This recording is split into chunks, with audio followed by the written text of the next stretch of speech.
بسم اللہ الرحمن الرحیم۔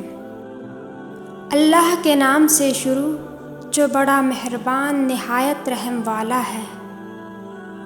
رسول اکرم صلی اللہ علیہ وآلہ وسلم نے فرمایا، جس نے رمضان کے روزے کو فرض سمجھ کر ثواب کی امید سے رکھا وہ بخشا گیا۔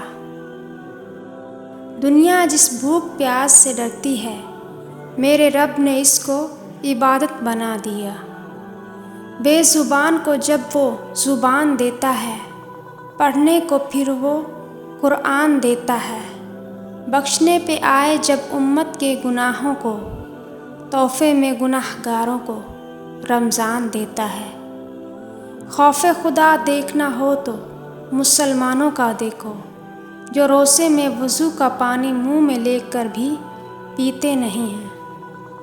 رسول اکرم صلی اللہ علیہ وآلہ وسلم نے فرمایا، جو شخص روزہ رکھ کر جھوٹ بولنا اور اس پر عمل کرنا نہ چھوڑے تو اللہ تعالیٰ کو اس سے کوئی غرض نہیں کہ وہ کھانا پینا چھوڑے۔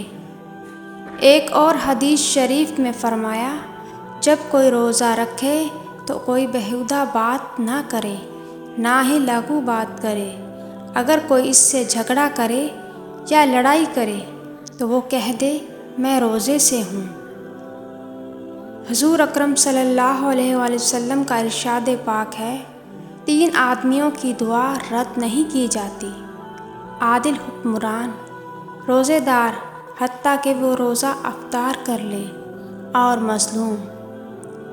روزہ سخت نہیں ہوتا اور ہو ہی نہیں سکتا سخت۔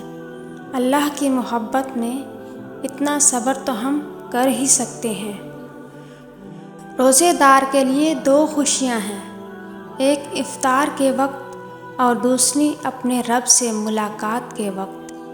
اور روزے دار کے منہ کی بو اللہ عز و جل کے نزدیک مشک سے زیادہ پاکیزہ ہے۔ زندگی کو رمضان جیسا بنا لو تو موت عید جیسی ہوگی۔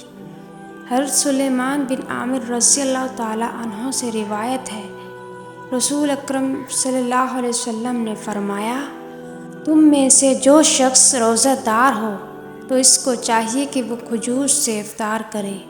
اگر کھجور نہ مل پائے تو پھر پانی سے افطار کرے، کیونکہ پانی پاک کرنے والا ہے۔ جب رمضان کا مہینہ آتا ہے تو جنت کے دروازے کھول دیے جاتے ہیں اور شیاطین زنجیروں میں جکڑ دیے جاتے ہیں۔